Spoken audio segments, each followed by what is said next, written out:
Assalamualaikum warahmatullahi wabarakatuh. Kita kembali membahas kitab Fathil Mu'in. Masuk pada bab baru yaitu babus shalah.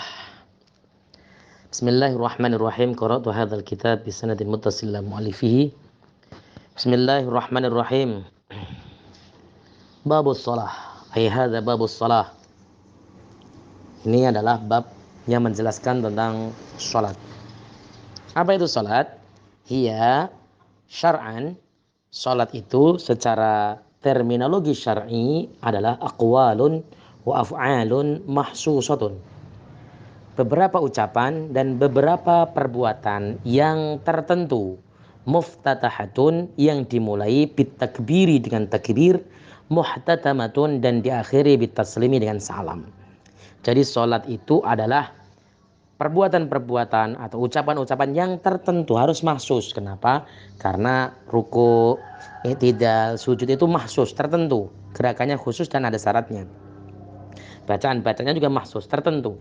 Ya, tidak boleh kemudian kita menukar bacaan Fatihah dengan bacaan i'tidal misalnya seperti itu. Yang mahsus. Sumiyat bidzalika listimaliha 'ala sholati lughatan wa hiya du'a'u.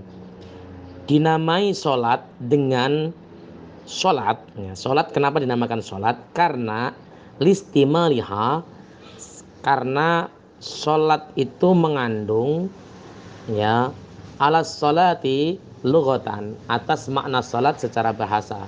Wahya ya ad-du'a'u, yaitu makna sholat lughah itu adalah ad-du'a'u, doa. Dari secara lughah, secara bahasa sholat itu artinya doa. Disebut sholat karena isinya sholat dari iftitah Allahumma ba'id baini sampai selesai itu banyak intinya adalah berdoa kepada Allah Subhanahu wa taala. Wal mafruḍatul ainiyatu, sholat yang fardu ain itu khamsun, ada 5. Fi kulli yaumin wa lailatin, dalam sehari semalam. Ma'lumatun minad dini bid darurah, yang merupakan ijma' maklum daruri. Artinya ma'lumatun minad dini bid darurah itu artinya salat itu merupakan suatu kesepakatan ulama seluruh umat Islam di dunia sepakat bahwa salat itu hukumnya wajib. Ya.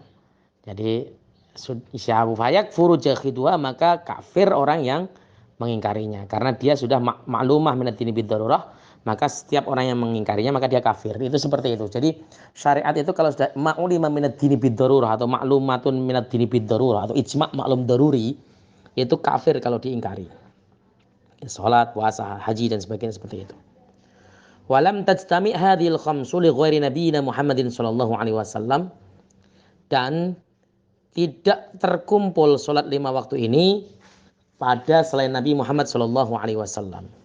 Wa furidat lailatul Isra'i, dan salat itu difardukan pada malam Isra ba'dan nubuwati, setelah kenabian, bi asri sinina wa thalathati asyurin, ya selisih atau setelah kenabian 10 tahun 3 bulan. Jadi setelah Rasulullah diangkat jadi Nabi 10 tahun 3 bulan kemudian beliau diisrakan dan mendapat perintah sholat.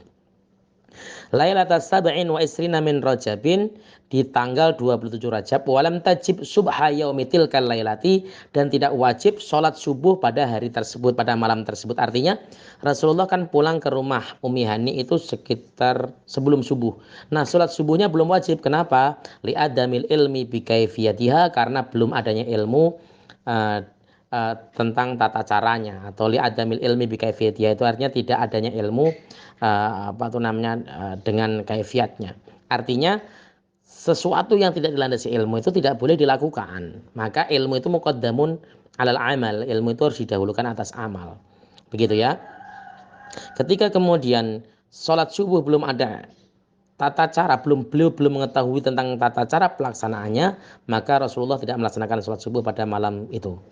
Innama tajibul maktubatu ay sholawatul khamsu, sesungguhnya wajib sholat 5 waktu ala kulli muslimin, atas setiap orang muslim, mukallafin yang mukallaf, ay balighin akilin, artinya yang balik dan berakal, dzakarin laki-laki, au ghairi ataupun selain laki-laki. tahirin yang suci, fala tajibu ala kafirin asliyin, maka tidak wajib salat atas kafir asli, wasabiyin dan anak kecil, wa majnunin dan orang gila, wa mughman alaih dan orang yang ayan, wa sakrana dan orang yang mabuk, bila ta'addin tanpa menyengaja. Jadi mabuknya kalau tanpa sengaja itu dia tidak wajib melaksanakan sholat. Li'adami taklifihim, karena tidak mukallaf, mereka tidak mukallaf, tidak ada beban syariat bagi mereka. Wala ala haidin, dan tidak wajib juga sholat bagi orang haid, wa nufasa'a dan perempuan nifas, li'adami sihatiha, karena tidak sahnya sholat minhuma dari keduanya. Fala qadha alaihim, dan tidak wajib qadha atas mereka semuanya. Enggak wajib qadha atas orang haid, nifas, kemudian mabuk tanpa sengaja, ayan, dan sebagainya, tidak wajib qadha. Bal tajibu ala murtadin, dan namun wajib qadha atas kafir murtad, ya, wa muta'addin bisyukrin, dan orang yang sengaja mabuk. Kalau ada orang mabuk minum khamr, dia mabuk, dia tidak wajib sholat, enggak sah sholatnya juga, dan dia wajib qadha, wajib mengulang. Wa yuqtalu, dan dibunuh, dihukum bunuh, ayil muslimu, artinya orang muslim, wal mu'al mukallafu yang mukallaf, at-tahiru yang suci, haddan sebagai bentuk hukuman, bidor biunukin dengan memenggal lehernya, in ahroja, jika dia mengeluarkan sholat, ay al maktubah, artinya sholat maktubah, amidan secara sengaja, an wakti jam'in laha, dari waktu jamak baginya. Jadi gini, ada orang tidak mau melaksanakan sholat sengaja di waktu zuhur sampai habis waktu asar. Ya, disebut waktu jamak namanya, waktu jamak. Sampai habis waktu asar. Misalnya sudah sampai maghrib, dia tidak mau mengerjakan sholat juga. Nah, itu dia dibunuh sebagai bentuk hukuman. Tapi yang melaksanakan eksekusi adalah imam setelah melalui proses pengadilan. Ingkana kasalan ma'atiko diwujubiyah, jika dia malas disertai menekatkan kewajibannya. Illam yatub, apabila dia tidak mau taubat, ba'dal istitabati, setelah disuruh taubat. Disuruh taubat nggak mau, ya boleh dibunuh. Tapi tadi pengadilan. Walanat bil istitabati, dan atas sunnahnya nyuruh taubat, layat manu man qatalahu qabla taubati mutlakon, maka tidak dituntut, nggak ketempuhan orang yang membunuhnya sebelum taubat secara mutlak. Lakinnahu ya'samu, akan tetapi dia tetap dosa. Orang yang membunuh orang tadi dosa, tapi tidak ditempuh, nggak dihukum, nggak dikisos. Wa yuqtalu kufran ing taraka jahidan wujubaha, maka dibunuh sebab kafir apabila dia meninggalkan sholat karena benci akan kewajibannya. Fala yughassalu wa la yusalla alaihi, dan dia tidak boleh dimandikan dan tidak boleh disolatkan atasnya.